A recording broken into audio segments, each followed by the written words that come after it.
welcome to the Press On podcast. I am so pumped you are here. This is episode 40. Did you know that most podcasts don't go past like 7 episodes?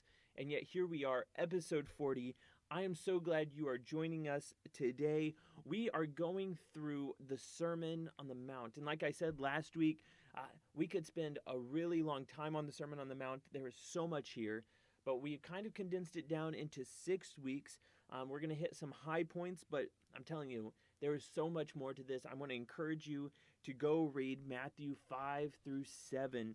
But today, I want to talk about Matthew 5, 13 through 14. Let's take a look at 13 real quick. Jesus says this, "You are the salt of the earth, but if the salt loses its saltiness, how can it be made salty again?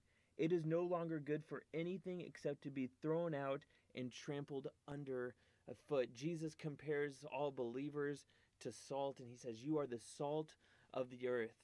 And I know this is a common thing to preach on. Most of us have probably heard the same things, but I think it needs reminding time and time again of what salt really means. Why does Jesus compare us to salt? Well, I did some research, and I actually learned something new.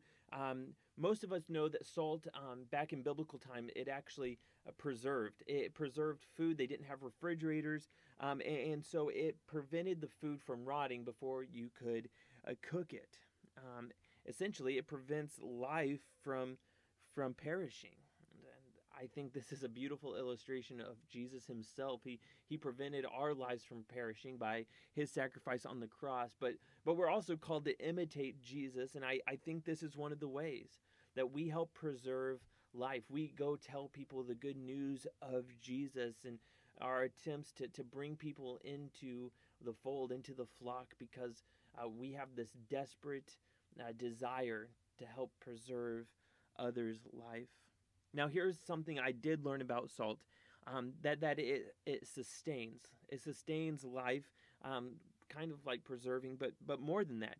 Did you know in most salts, not the processed salt that we buy at the store for really cheap, but in like pink salts and natural salts, there's something called trace minerals found in those salts, which actually is really good for our bodies. It actually helps our cells to grow and function the way they're supposed to. And so generally salt helps sustain our life.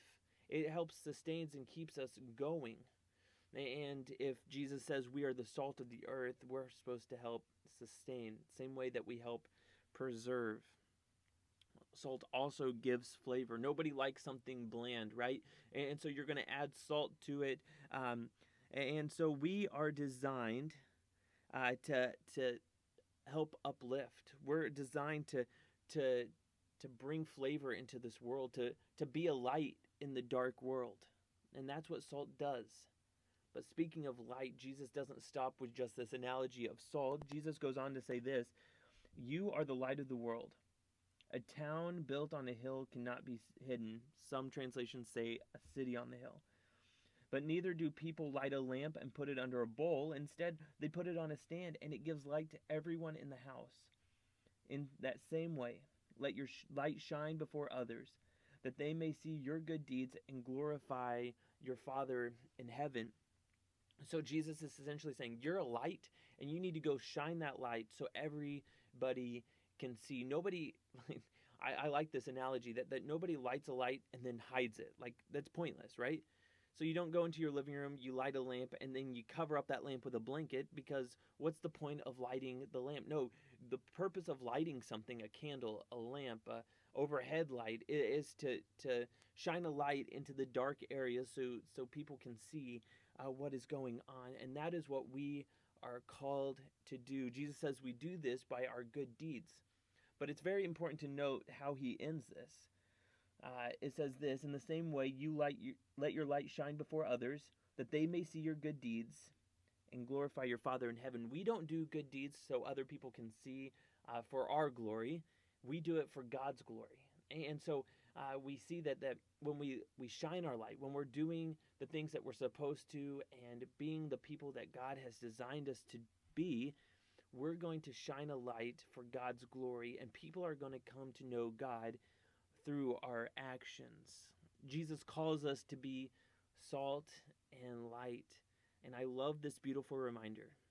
It's one that, yeah, maybe we hear a lot, but we don't really take the time to think about. So this week, maybe you're cooking this week and you use some salt, or maybe you go into your living room and you light a lamp. I pray that you're reminded of that need to be a salt, to be light into our world today, because the world desperately needs you. It desperately needs me. Each one of us has a function, but we're called to help preserve this world, to to preserve the kingdom of God, to shine a light into the dark areas so that God is glorified. And as you do that this week, it's our prayer that you do one thing, and it's the same thing we encourage you to do each and every week, and that is to press on. Hey, I can't wait to see you next week for episode 41. Until then, adios.